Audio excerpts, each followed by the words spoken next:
Warahmatullahi wabarakatuh. Waalaikumsalam warahmatullahi Alhamdulillah.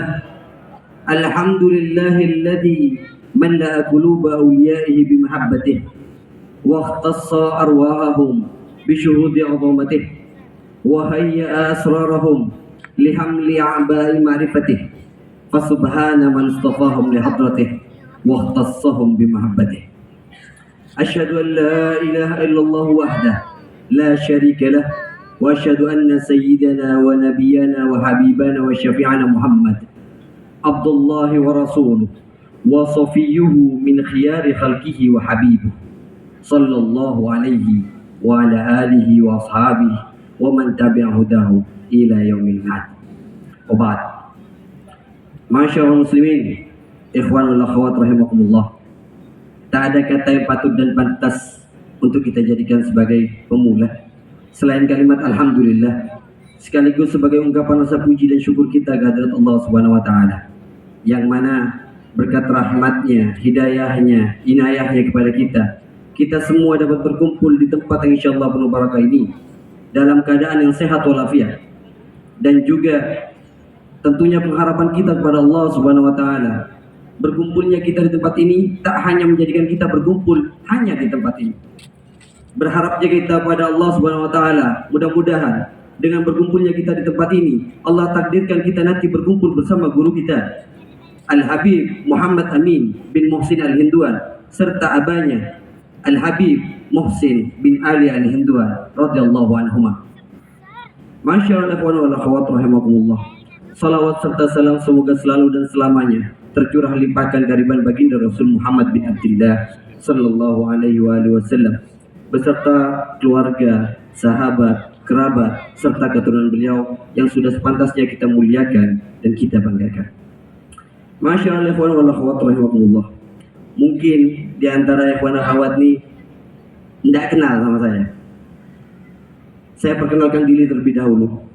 Nama saya Ali Zain Farmadi bin Ali Bahauddin bin Muhsin bin Ali Al-Hinduan. Saya salah satu keponakan dari Sohibul Hal, Al-Alim Billah, Al-Arif Billah, Al-Habib Muhammad Amin bin Muhsin Al-Hinduan radhiyallahu anhu. Saya juga salah satu di antara keponakan beliau yang diberi mandat untuk memanggil beliau dengan panggilan Buya. Mungkin sedikit heran, kenapa nama saya Ali Zain Farmadi? Kenapa sama dengan Habib Helmi, Ali Helmi Farmadi? Kenapa sama dengan Habib Haidar, Habib Husin, dan Habib Hamzah? Padahal saya lain abah, lain umi. Tapi sebenarnya di saat abah saya bertanya kepada Al-Mukarram Al-Habib Amin bin Muhsin Al-Hinduan, Min, ini anak saya lahir, anak abang lahir, mau minta nama.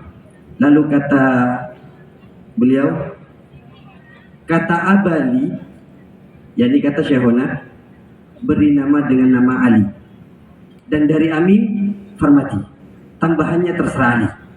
Nah, ditambah lazim. Jadi saya ini kadang guyon-guyon sama Habib Helmi, aku nih Farmadi kedua setelah kau. Jadi mungkin kawan Ehwan Ahwat ini tidak kenal saya. Inilah saya, putra dari Habib Ali Bahauddin, abang dari Sohibul Hal Al-Habib Muhammad Amin bin Muhsin Al-Hinduan. Masyaallah wal akhwat rahimakumullah. Al-Habib Muhammad Amin bin Muhsin Al-Hinduan, Habib Helmi minta saya untuk menjelaskan tentang beliau. Padahal saya mungkin di antara keponakan-keponakan beliau yang paling tidak punya pengalaman tentang beliau, tidak punya kebersamaan yang agak lama dengan beliau, karena posisi saya di Sumeneb dan saya sempat kuliah, jadi tidak banyak pengalaman saya bersama dengan beliau. Tapi di kesempatan kali ini saya diminta untuk berbicara tentang beliau. Jadi mudah-mudahan apa yang saya sampaikan ini, yang sedikit pengalaman saya, bisa menjadikan lebih Anda mengenal siapa Al-Habib Muhammad Amin bin Muhsin Al-Hinduan. Al-Habib Muhammad Amin bin Muhsin Al-Hinduan mengajarkan kepada murid-muridnya cinta Allah, Rasul dan Wali, bahkan dijadikan moto dalam pondok pesantren Makarimul Akhlak, cinta Allah, Rasul dan wali. Bagaimana kita untuk cinta kepada Allah? Beliau mengatakan kita untuk cinta kepada Allah, cinta kepada Rasul dan cinta kepada wali. Suatu waktu saya pernah mendengar penjelasan langsung dari beliau tentang siapa baginda Rasul SAW. Karena kata beliau, tak kenal maka tak sayang. Gimana bisa cinta kalau tak kenal pada baginda Rasul SAW? Baginda Rasul SAW, kata beliau, kalau Azin ingin tahu siapa baginda Rasul, Allah berfirman dalam Al-Quran, laqad ja'akum rasulun min anfusikum azizun alaihi ma anittum harisun alaikum bil mu'minina raufur rahim. Dalam ayat ini ada beberapa bagian. Yang pertama, laqad ja'akum, mungkin di terjemahan ditulis telah datang kepada kalian. Padahal kalau orang-orang yang mengerti ilmu nahwu, ilmu bahasa Arab, dia akan mengatakan tidak ada kata-kata ilaikum di dalamnya. Harusnya kalau kepada berarti ilaikum. Tapi di sini dikatakan laqad ja'akum. Beliau sempat bertanya kepada saya, jadi artinya kira-kira apa sih? Wah, saya tidak tahu Bu ya. Lalu kata beliau, harusnya dikatakan telah mendatangi kalian. Bedanya apa? Kata beliau, bedanya adalah mendatangi kalian, datang kepada kalian dan mendatangi kalian. Jika datang kepada kalian, sama halnya seperti saya di sini, berdiri di depan Anda semua, lalu berbicara, mengajak kepada Anda untuk mendengarkan apa yang saya sampaikan. Ini adalah datang kepada kalian.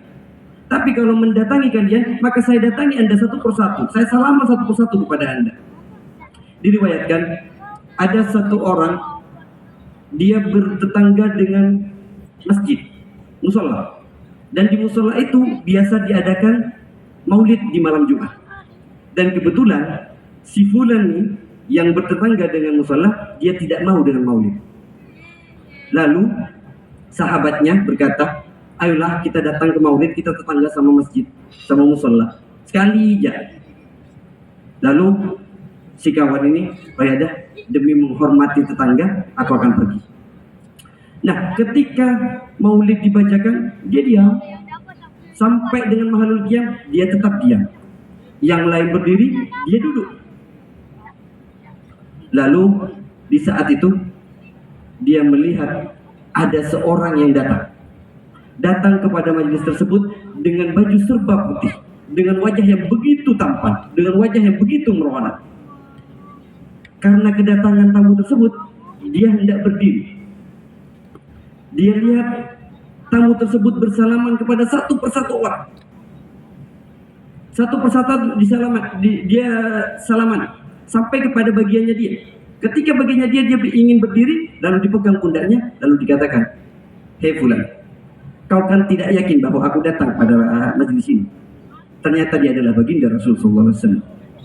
Orang yang tidak percaya maulid ini, dia mendapatkan pengalaman berjumpa langsung dengan baginda Rasulullah SAW. Bahkan di saat matanya terbuka. Di saat itu, dia hendak berdiri, dia tidak bisa.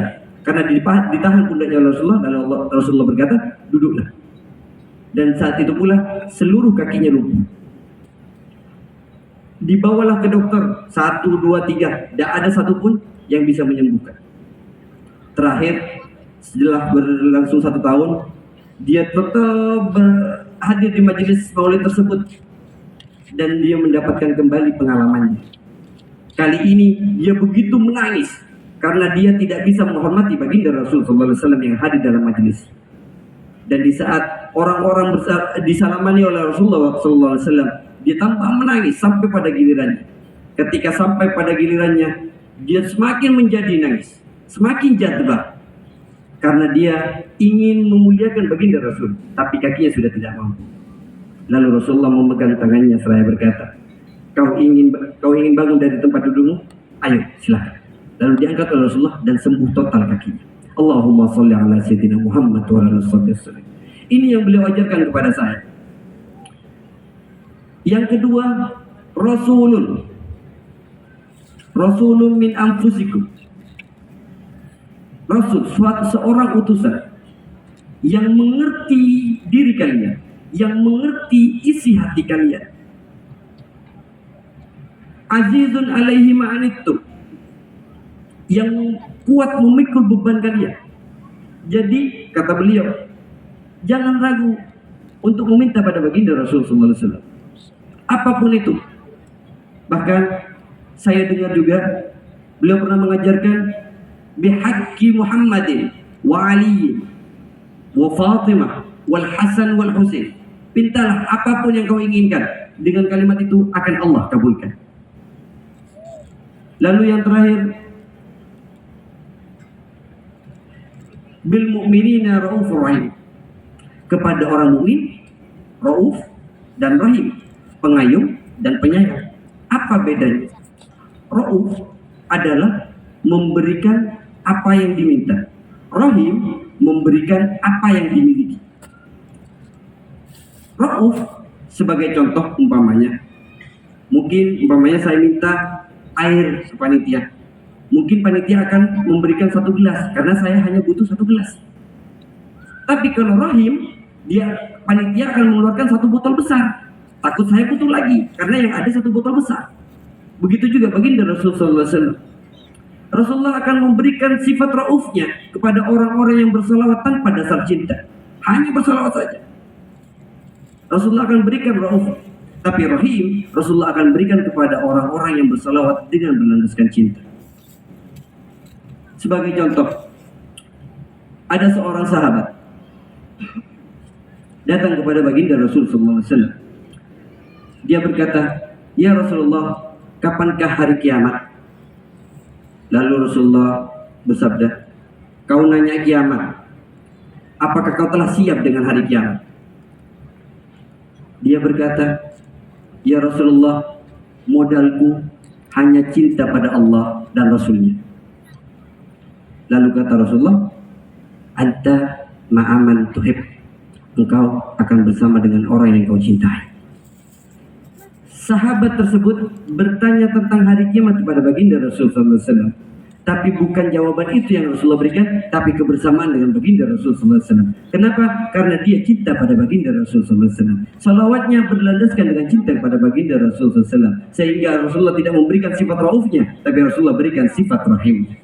Allahumma salli ala Sayyidina Muhammad wa ala alihi wa sallam. Masyarul ikhwan wal akhwat rahimakumullah. Selain itu, pengalaman saya dengan beliau ketika saya ditakdirkan oleh Allah untuk berumrah bersama dengan beliau di tahun 2010. Di saat itu saya juga bersama dengan abah saya Habib Ali Bahuddin bin Muhsin Al-Ridwan.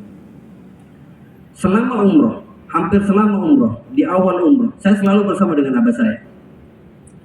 Saya tidak jarang untuk bersama dengan Al-Habib Amin bin Muhsin Al-Ridwan.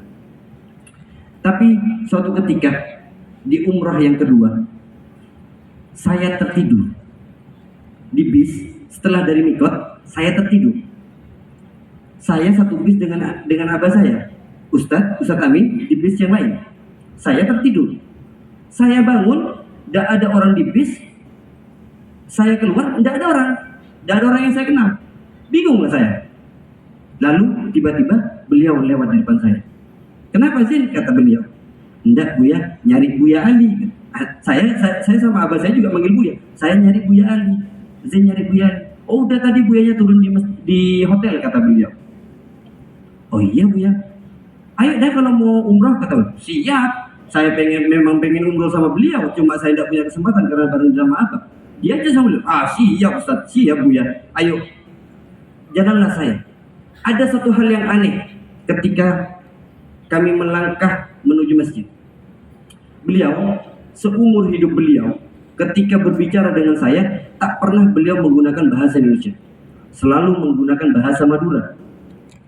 Tapi di saat itu, beliau mengeluarkan satu kalimat unik. Dan itu menggunakan bahasa Indonesia. Beliau berkata, "Setarakan langkah, satukan hati, insya Allah ampunan Rabbi kita raih." Kalimat itu hanya berhenti di situ. Tidak ada lanjutannya. Bahkan beliau mengubah kalimat selanjutnya dengan bahasa Madura. Beliau katakan, tuaki moga-moga Buya Sapura Allah.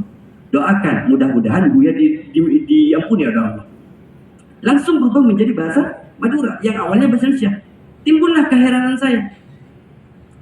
Ada apa beliau? Kenapa menggunakan bahasa Indonesia? Pasti ini sangat penting. Jadi selama tawaf saya coba mengikuti langkah beliau, mengikuti hentakan langkah beliau. Saya ikuti terus. Beliau langkahkan kaki kanan, saya ikuti kaki kanan. Beliau langkahkan kaki kiri, saya ikuti kaki kiri. Sampai ketika kita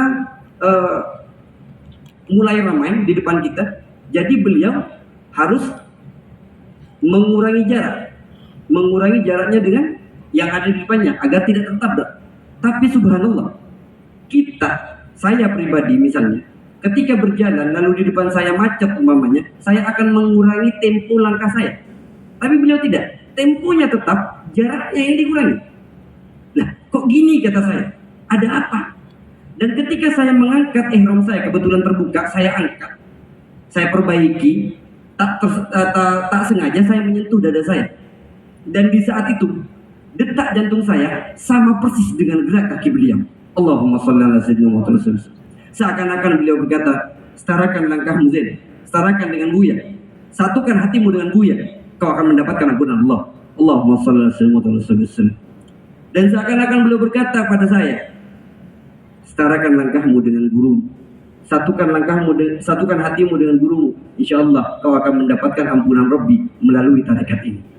Inilah yang beliau ajarkan kepada saya, yang senada dengan kalimat cinta adalah menghadapnya hati kepada sang kekasih. Karena saya diajarkan oleh beliau untuk menyatukan hati kita murid kepada gurunya. Inilah sedikit yang bisa saya sampaikan tentang apa yang saya alami bersama dengan Al-Mukarram Al-Habib Muhammad Amin bin Muhsin bin Ali Al-Hinduan radhiyallahu anhu. Mudah-mudahan apa yang bisa saya sampaikan tadi mendapatkan tempat khusus di hati Anda semua, sehingga melekat dan menambahkan cinta kita kepada Al-Habib Muhammad Amin bin Muhsin bin Ali Al-Hinduan, dan juga kepada abahnya Al-Habib Muhsin bin Ali Al-Hinduan radhiyallahu anhu. Hadza ma qultu lakum wa billahi taufiq wal hidayah. Wassalamualaikum warahmatullahi wabarakatuh.